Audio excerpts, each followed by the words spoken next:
Class आज हम discuss करेंगे अपना रिमेनिंग पार्ट जो रह गया था कंट्रोलिंग का, इम्पोर्टेंस ऑफ कंट्रोलिंग। कंट्रोलिंग के कुछ बेनिफिट्स होते हैं ऑर्गेनाइजेशन में।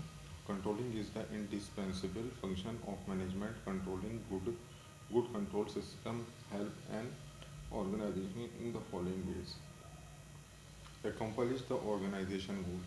ऑर्गेनाइजेशन का गोल कंप्लीट करने में judging the accuracy of standard, एक स्टैंडर्ड होता है उसको कंट्रोल करना अच्छा करने के लिए। Making efficient use of resources, better input better output के लिए। Improving the employ motivation, employees का मोटिवेशन डेवलप करने के लिए।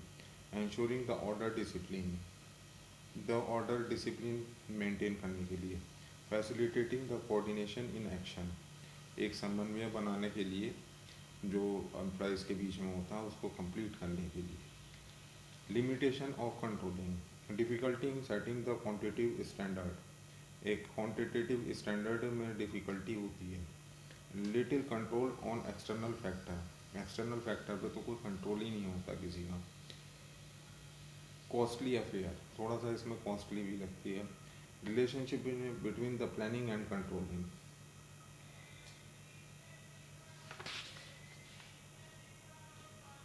Controlling is blind without planning, control जो है बगैर प्लान के नहीं चल सकता। जब तक हमारा प्लानिंग ही सही नहीं होगा तब तक कंट्रोलिंग कैसे सही होगी। Planning without controlling is meaningless, planning भी बगैर कंट्रोलिंग के मीनिंगलेस होगी, उसका भी कोई अर्थ नहीं होगा। Planning is perspective and controlling is evaluating, planning जो होती है pre determination goal plan set किया जाता है, आइडिया सेट किया जाता है, और कंट्रोलिंग जो है उसको एवेल्यूट करते हैं कि एग्जीक्यूट कैसे हुआ और एवेल्यूट के हमारा क्या परफॉर्मेंस है।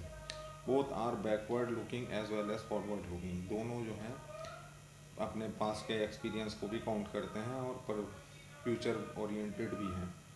Controlling process, setting performance standard, measuring actual performance, comparison actual performance with standard, analysing deviation and taking corrective action, ये कंट्रोलिंग प्रोसेस है।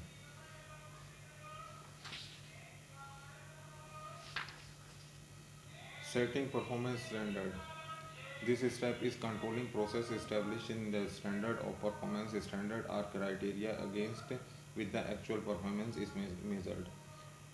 सेटिंग जो होती है मतलब कि कंट्रोलिंग जो होती है वो सेटिंग करी जाती है कि जो हमारा प्री डिटरमाइंड प्लान है उसको कैसे कंट्रोल करें, उसको कैसे इवेल्यूएट करें और उसको देखें कैसे।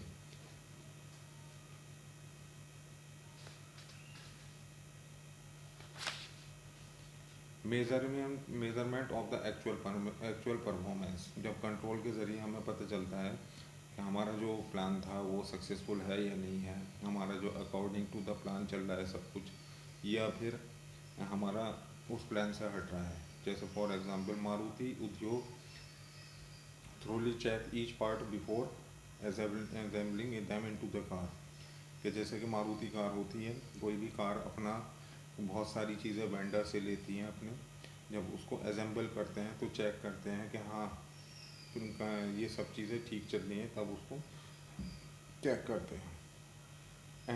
Comparison of the actual performance with standard,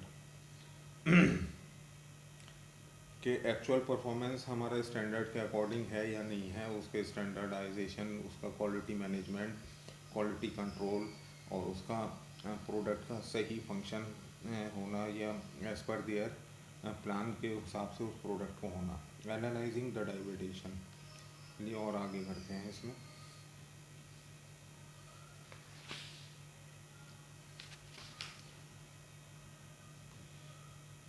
management by exception and the controlling by exception, ये तो इतना ज़रूरी नहीं है।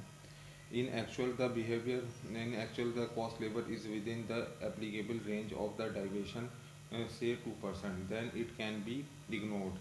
However, it deviates by the 15% that it needs the immediately attention of the management. जब हमारा कोई भी प्रोडक्ट होता है तो उसमें जो हमारा इनपुट है वो मतलब कि उसका प्रॉफिट मेकिंग ही होता है, कहीं ऐसा तो नहीं कि उसकी कॉस्ट ऑफ लेबर ज़्यादा आ रही हो या कम आ रही हो। Thank you very much for watching.